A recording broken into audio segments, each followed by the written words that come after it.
Bismillahirrahmanirrahim. Assalamualaikum warahmatullahi wabarakatuh. Innal hamdalillah alladzi anzala sakinata ala fi qulubil mu'minin liyazdadu imanan ma'a imanihim. Asyhadu an la ilaha illallah wahdahu la syarikalah wa asyhadu anna Muhammadan abduhu wa rasuluhu ba'd. Faqad qala ta'ala fil Qur'anil Karim a'udzu billahi minasyaitonir rajim. Bismillahirrahmanirrahim. Ya ayyuhalladzina amanu taqullaha wal tanzur nafsum ma qaddamat lighad wattaqullaha innallaha khabirum bima ta'malun. Ya ayyuhan nasu ubudu rabbakum alladzi khalaqakum walladzina min qablikum la'allakum tattaqun. Shadaqallahul azim. Baik jamaah salat maghrib yang dirahmati Allah. Alhamdulillah kembali kita bersyukur kepada Allah Subhanahu wa taala. Pada kesempatan yang berbahagia ini Allah masih memberikan taufik hidayah kepada kita semuanya, sehingga kita baru saja melaksanakan salat maghrib berjamaah dan kita ikuti taklim sampai waktu isya. Mudah-mudahan apa yang kita lakukan insyaallah menjadi amalan yang akan memberikan syafaat bagi kita di akhir nanti. Amin ya rabbal alamin. Selawat serta salam semoga senantiasa tercurahkan kepada junjungan kita baginda Muhammad Rasulullah sallallahu alaihi wasallam beserta seluruh keluarganya, para sahabatnya. Mudah-mudahan kita semua termasuk umatnya insyaallah akan mendapatkan syafaatnya di akhir nanti. Amin ya rabbal alamin. Mari kita buka pertemuan kita dengan sama-sama baca Ummul Quran Ahla Diniyah wa ala kulliyatin sholihah. Al-Fatihah. A'udzu billahi minasy syaithanir rajim. Bismillahirrahmanirrahim. Alhamdulillahi rabbil alamin. Ar-Rahmanir Rahim. Maliki yaumiddin. Iyyaka na'budu wa iyyaka nasta'in. Ihdinas siratal mustaqim. Siratal ladzina an'amta 'alaihim ghairil maghdubi 'alaihim waladdallin. Amin. Alhamdulillah sudah kita buka. Baik teman sekalian, selanjutnya kita akan lanjutkan kajian kitab tauhid kita. Kita kemarin sudah membahas tentang nawaqidul iman, yaitu hal-hal yang bisa membatalkan iman. Ini barangkali ya teman-teman yang kemarin hadir. Ternyata Pak, iman seorang itu bisa menjadi batal. Sama juga amalan yang lain. Ada yang membatalkan sholat, ya kan? Ada yang membatalkan wudhu, ada yang membatalkan haji, umroh. Nah, ada juga yang bisa membatalkan amal atau iman. Jadi ternyata iman yang ada dalam diri kita ini itu bisa menjadi batal kalau kita melakukan hal-hal yang bisa membatalkan iman. Ya, ini penting. Ya, ini menjadi ilmu yang sangat penting dalam kehidupan kita. Karena kita kan semua berharap kepada Allah, ya. Sebagaimana perintah Allah, wala tamutunna illa wa antum muslimun. Janganlah engkau mati kecuali dalam keadaan Islam, dalam keadaan beriman. Ini yang harus kita jaga. Makanya khawatir kalau kita nggak ngerti hal-hal yang bisa membatalkan iman, khawatir jangan-jangan nanti kita mati dalam keadaan kufur, dalam keadaan musyrik dan sebagainya. Ini yang harus dikhawatirkan. Maka kita itu kan diminta terus sama Nabi untuk berdoa di akhir sujud kita. Yaitu apa? Allahumma inni as'aluka husnul khatimah. Ya Allah, aku kepada Allah diwakilkan dengan husnul khatimah. Warzuqni taubatan nasuha qabla al-maut. Dan Allah beri aku rezeki taubat sebelum meninggal. Ya, kemudian apa? Ya muqallibal qulub, tsabit qalbi ala dinik. Ya Allah, teguhkanlah iman dalam dada kita. Ini atau doa yang dibaca di akhir sujud kita ya. Disunahkan memperbanyak doa itu tadi. Ini yang harus amalan-amalan yang kita praktekkan.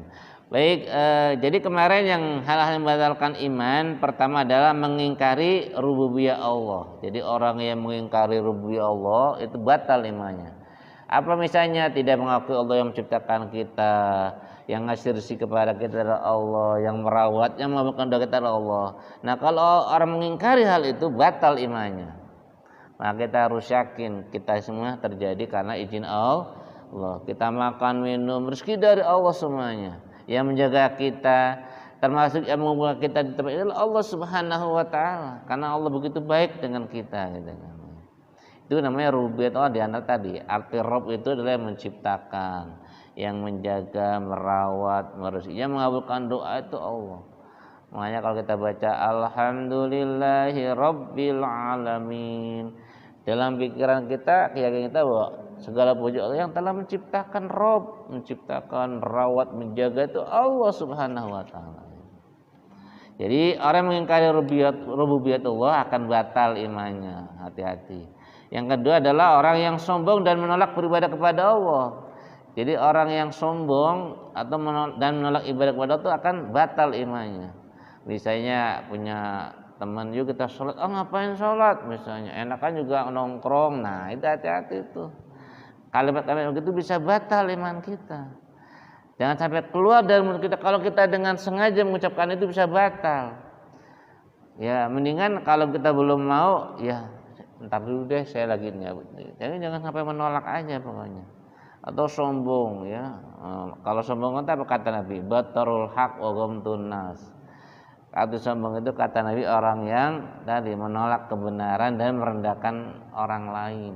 Itu sombong.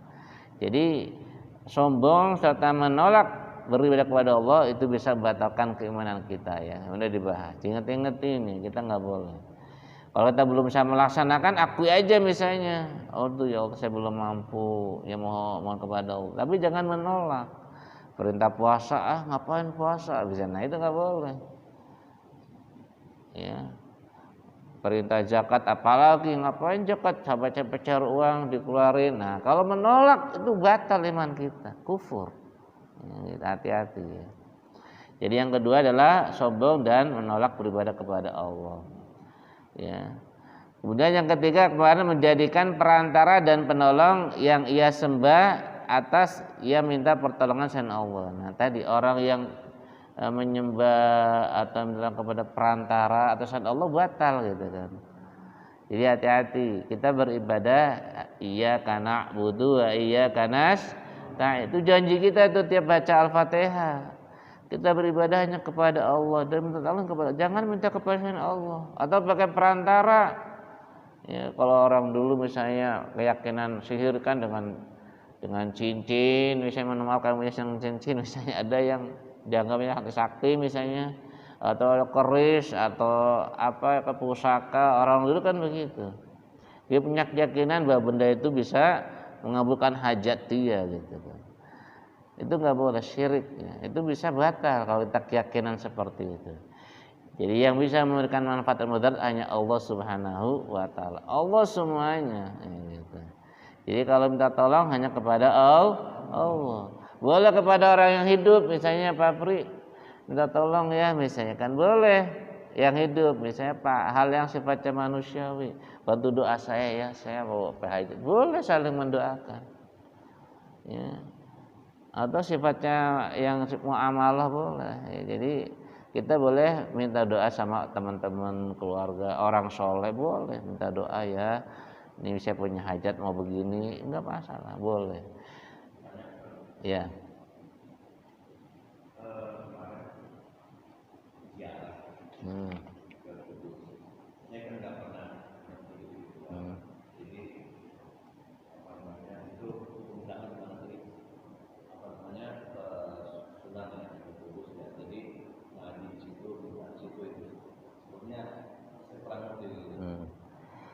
Ya, prinsipnya pertama hukum ziarah adalah sunnah. Ziarah itu sunnah. Ziarah kubur itu memang awal-awalnya dulu dilarang oleh Nabi ketika masih periode Mekah ya, ketika masih baru merintis akidah itu dulu dilarang awal-awalnya. Tapi ketika umat Islam sudah imannya sudah kuat, Nabi boleh memberikan ziarah gitu kan, boleh. Hukumnya boleh atau sunnah. Kenapa? Dengan ziarah itu sebenarnya adalah mengingatkan kita bahwa kita akan meninggal, mati seperti yang kita ziarahi. Sehingga dengan ziarah itu sebenarnya tujuannya tadi ta'liful qulub, untuk melembutkan hati kita. Kadang-kadang orang hatinya keras, maksiat, kadang-kadang diingatkan mati, kadang-kadang hatinya jadi luntur gitu. Ingat kita akan seperti dia meninggal. Dan kita sadar kalau meninggal kita kan ada proses selanjutnya di sana. Kalau nggak punya bekal, habis kita nanti di sana. Hati-hati seperti itu. Jadi intinya prinsipnya ziarah hukumnya sunnah. Nah, bagaimana dengan kalau ziarah baca Quran? Memang boleh sampai pahalanya. Ini secara ini apa namanya? Memang ada khilafnya dengan ulama. Tapi terkait dengan keumumannya ya. Jadi sampai apa pahala itu kepada orang meninggal, apalagi orang tua kita yang senasab itu pasti sampai. Nah, kalau kepada orang sesama beriman sampai juga, itu terkait dengan dihubungkan dengan ayat itu yang apa, yang doa kepada orang telah meninggal ya. Jadi sampainya tilawah untuk orang yang enggak ada, yang meninggal itu sampai. Ya walaupun memang kembali nanti ada terjadi khilafiyah dengan ulama ya, ada yang sampai yang tidak. Tapi kalau yang senasab pasti sampai. Tetapi sama yang asal dia seakidah dengan kita, insya Allah akan sampai pahalanya seperti itu. Makanya dengan tahlilan itu nggak ada masalah sebenarnya, tahlilan insya Allah akan sampai. Itu.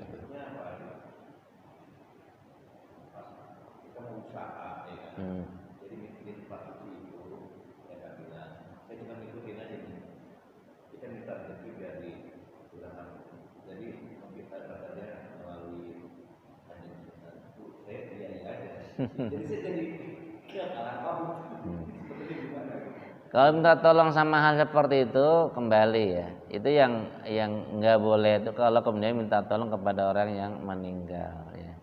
Jadi artinya itulah yang kemudian kalau ada keyakinan ya seperti itu yang nggak boleh. Jadi kita mendoakan Sunan Giri, Sunan itu memang disunahkan. Karena bagaimanapun kita begini kan jasa dakwah beliau-beliau kan, para ulama. Memang kita disunahkan mendoakan orang-orang tua kita, pada dahulu kita kiai ulama itu hukumnya adalah dianjurkan. Kenapa? Kata Nabi ya, la yashkurullah la yashkurun nas. Siapa yang tidak bersyukur kepada Allah maka tidak bersyukur kepada manusia. Kita bersyukur kepada manusia dengan cara itu mendoakan orang yang telah berjasa kepada kita. Dan masalahnya tadi ketika kita minta ada keyakinan datang kuburan, kemudian ada yang ngambil benda-benda atau ada keyakinan nanti bisa apa namanya memberikan kesaktian, itu sering terjadi seperti itu. Yang timbulnya adalah syirik gitu kan. Kadang-kadang ada di kampung saya itu gitu, tidur hari itu nanti tahu-tahu dapat batu cincin lah, dan dapat itu permainan jin tuh biasanya.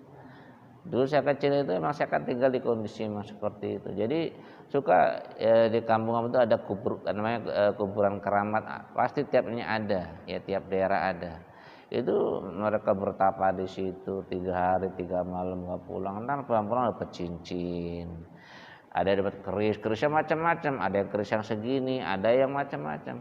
Itu permainan jin tuh ya. Ya. Nah kalau kita punya keyakinan gitu ya nggak boleh gitu kan.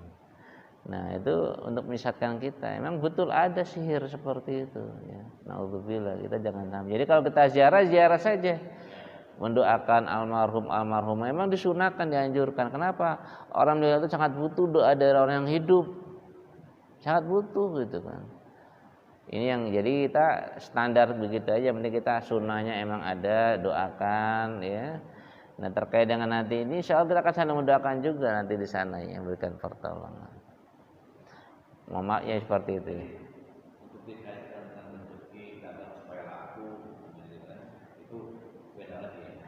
Ya artinya saya nggak menemukan seperti itu ya, karena kalau bicara masalah rezeki kita kan Allah ya, kita minta sama Allah.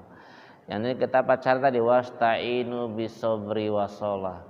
minta tolongnya kepada Allah dengan cara sabar dan sholat. Minta mau usaha awalnya dengan sholat dulu 2 rakaat hajat, ya, dan sabar dagang itu biasanya. Itu perintah begitu. Bisa minta doa sama orang soleh, Pak Kiai, saya tolong bantu doa Pak Kiai, boleh begitu. Tapi kalau orang yang meninggal inilah yang kemudian bisa membawa ke syirik. Jadi kalau Kiai yang masih hidup, misalnya Pak Ustadz, boleh. Tolong Pak Kiai bantu doa saya ini, saya hajat pengen usaha mau dimudahkan, ya boleh. Terus kita berinfak ke Kiai, bisa punya pesantrennya, itu menjadi sebagai sarana untuk memancing rezeki misalnya, boleh. Ya, jadi begitu mah disunahkan kalau kepada orang yang alim, mendatangin, kita mau hajat apa datang, minta nasihat, ya kan dinasihatin, ya kalau dagangnya jujur ya, nggak boleh gini, kan nanti biasa begitu, jangan lupa banyak istighfar, akan dimudahkan, paling nasihat-nasihat begitu, insya Allah ya itu ya boleh begitu. Ya kalau kita minta rezeki minta sama Allah ya. Walaupun perantaranya dengan cara kerja, dengan dagang, kan itu perantara saja gitu kan. Tapi hakikatnya yang ngasih rezeki adalah Allah.